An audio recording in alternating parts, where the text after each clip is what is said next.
Hello there. Thank you for coming in again for a bedtime story from the Book of Virtues as compiled by William J. Bennett. So as you know, we're in the very first section, self-discipline, and the next story on our roster after this little collection of poems is My Own Self, retold by Joseph Jacobs. If you want to hear the poems, you can see the video right before this one. All right, here we go. Sometimes fortune offers us close calls we should take as warnings.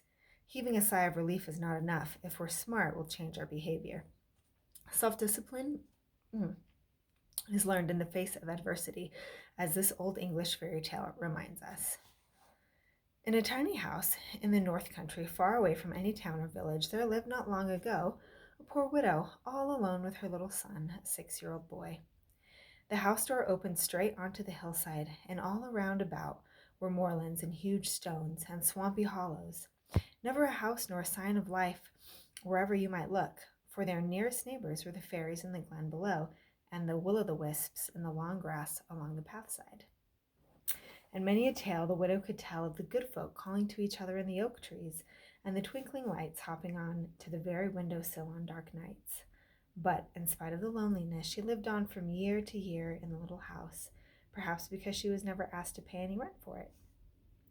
But she did not care to sit up late when the fire burned low and no one knew what might be about. So when they had had their supper, she would make up a good fire and go off to bed so that if anything terrible did happen, she could always hide her head under the bedclothes. This, however, was far too early to please her little son, so when she called him to bed, he would go on playing beside the fire as if he did not hear her. He had always been bad to do with since the day he was born, and his mother did not often care to cross him. Indeed, the more she tried to make him obey her, the less heed he paid to anything she said, so it usually ended by his taking his own way. But one night, just at the fore end of winter, the widow could not, I think I said window earlier, I apologize, it should have been widow. The widow could not make up her mind to go off to bed and leave him playing by the fireside, for the wind was tugging at the door and rattling the window panes, and while she knew that on such a night fairies and such like were bound to be out and about and bent on mischief, so she tried to coax the boy into going at once to bed. "It's safest to bide in bed on such a night as this," she said. But no, he wouldn't go. Then she threatened to give him the stick, but it was no use. The more she begged and scolded, the more he shook his head.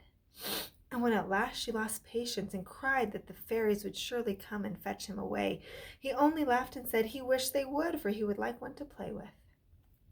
At that his mother burst into tears and went off to bed in despair, certain that after such words something dreadful would happen, while her naughty little son sat on his stool by the fire, not at all put out by her crying.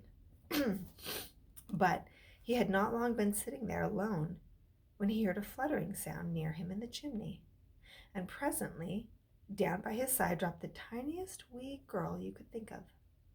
She was not a span high and had hair like spun silver, eyes as green grass, and cheeks red as June roses. The little boy looked at her with surprise. "Oh," said he, "what do they call ye?" "My own self," she said in a shrill but sweet little voice, and she looked at him too. "And what do they call ye?" "Just my own self too," he answered cautiously, and with that they began to play together. She certainly showed him some fine games. She made animals out of the ashes that looked and moved like life, and trees with green leaves waving over tiny houses with men and women an inch high in them, who, when she breathed on them, fell to walking and talking quite properly. She certainly showed him some fine games. But the fire was getting low and the light dim, and presently the little boy stirred the coals with a stick to make them blaze, when out jumped a red-hot cinder, and where should it fall but on the fairy child's tiny foot? Thereupon she set up such a squeal that the boy dropped the stick and clapped his hands to his ears. But it grew so shrill a screech that it was like all the wind in the world whistling through one tiny keyhole. There was a sound in the chimney again, but this time the little boy did not wait to see what it was, but bolted off to bed, where he hid under the blankets and listened in fear and trembling to what went on. A voice from the chimney came speaking sharply. "Who's there, and what's wrong?" it said. "It's my own self," sobbed the fairy child, "and my foot's burned. Oh, oh. Who did it? Said the voice angrily. This time it sounded nearer, and the boy, peeping from under the clothes, could see a white face looking out from the chimney opening. Just my own self, too, said the fairy child again. Then if you did it your own self, cried the elf mother shrilly, what's the use of making all the fuss about? And with that she stretched out a long, thin arm and caught the creature by its ear, and shaking it roughly, pulled it up after her, out of sight up the chimney. The little boy lay awake a long time, listening, in case the fairy mother should come back after all. And next evening after supper, his mother was surprised to find that he was willing to go to bed whenever she liked. He's taking a turn for the better at last, she said to herself. But he was just thinking that when next the fairy came to play with him, he might not get off so easily as he had done this time. So that was cute. I've never heard that fairy tale before. And now we move on to the next one.